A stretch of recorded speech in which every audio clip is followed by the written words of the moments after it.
အခုဆိုရင်ဝါရင်းကာလကိုရောက်လာပြီဖြစ်တဲ့အတွက်ကိုယ့်ရဲ့ product ကိုဘယ်လိုကြော်ညာရမလဲဆိုတာလေးကိုအမကလာပြီးတော့မျှဝေပေးချင်ပါတယ်။အမတို့ဝါရင်းကာလမှာဆိုရင်ဝါဆိုသင်္ကန်းတွေလူတန်းကြတယ်၊ကောင်းမှုကုသိုလ်တွေလုပ်ကြတယ်၊ဥပုသ်သတင်းသီလတွေစောင့်တည်ကြတယ်။ဒီဥပုသ်ကြောင့်တွေသွားကြတယ်ပေါ့နော်။ဒါဆိုရင်အမတို့ကဒီကာလလေးမှာဒီကာလနဲ့သက်ဆိုင်တဲ့ product တွေကိုများများလေးဦးစားပေးပြီးတော့ကြော်ညာသင့်တယ်။ကြော်ညာတဲ့အခါမှာလည်းတစ်နေ့ကိုတစ်ခုတည်းနဲ့ပြီးသွားတာမျိုးမဟုတ်ဘဲနဲ့ပေါ့နော်။ဒီကာလအတွင်းမှာပဲရတမျိုးစုံနဲ့ပုံစံမတူတဲ့ပေါ့နော်post တွေကိုအမတို့က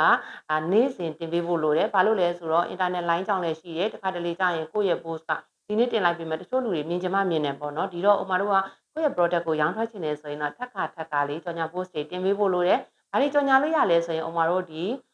သင်္ကန်းတွေကြော်ညာလို့ရမယ်နောက်ပြီးကြတော့ဒီဝါဆိုသင်္ကန်းတွေစက်ကလှူဒန်းတဲ့အခါမှာစိတ်အလှူဒါနအနေနဲ့စိတ်တွေထည့်ပြီးလှူဒန်းဖို့အတွက်ကြော်ညာလို့ရမယ်သွားလိုက်ဆေးတွေကြော်ညာလို့ရမယ်သွားလိုက်တန်တွေကြော်ညာလို့ရမယ်ဆက်ပြခဲတွေကြော်ညာလို့ရမယ်နောက်တစ်ခုကတပတ်တွေပေါ့နော်တပတ်တွေမျက်နှာတုပ်ပွားတွေဒါတွေကိုလည်းကြော်ညာလို့ရမယ်နောက်တစ်ခုကကျတော့အမဒီဥပုပ်ကျောင်းတွေမှာဆိုရင်တချို့တွေကကျတော့ဒီကာလမှာကမ်းကြရတွေရှိရယ်နော်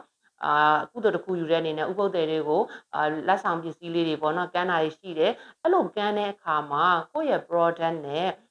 like ဖတ်တဲ့ဟာလေးတွေကိုဒီဥပုပ်ဒီလာစောက်တည်တဲ့သူတွေအတွက်ကမ်းလို့ရတယ်ဆိုတဲ့ဟာလေးတွေကိုအမတို့ကလေ link ချိန်ပြီး content ရေးတတ်ဖို့လိုတယ်နော်တခါတလေကြာရင်လေဒီကာလာကြီးမှာဘာရေးရမယ်မသိဘူး idea တွေပြောင်းနေတာဖြစ်တတ်တယ်အခုအုံမှာပြောပြသွားတာလေးနဲ့ပတ်သက်ပြီးတော့ကိုယ့်ရဲ့ product ရဲ့ဒီရောက်ရှိနေတဲ့ကာလရဲ့ပေါ့နော် link ချိန်ပြီးတော့ content လေးတွေရေးပြီးတော့ကြော်ညာကြည့်ပါလို့အုံမှာကအကြံပေးချင်ပါတယ်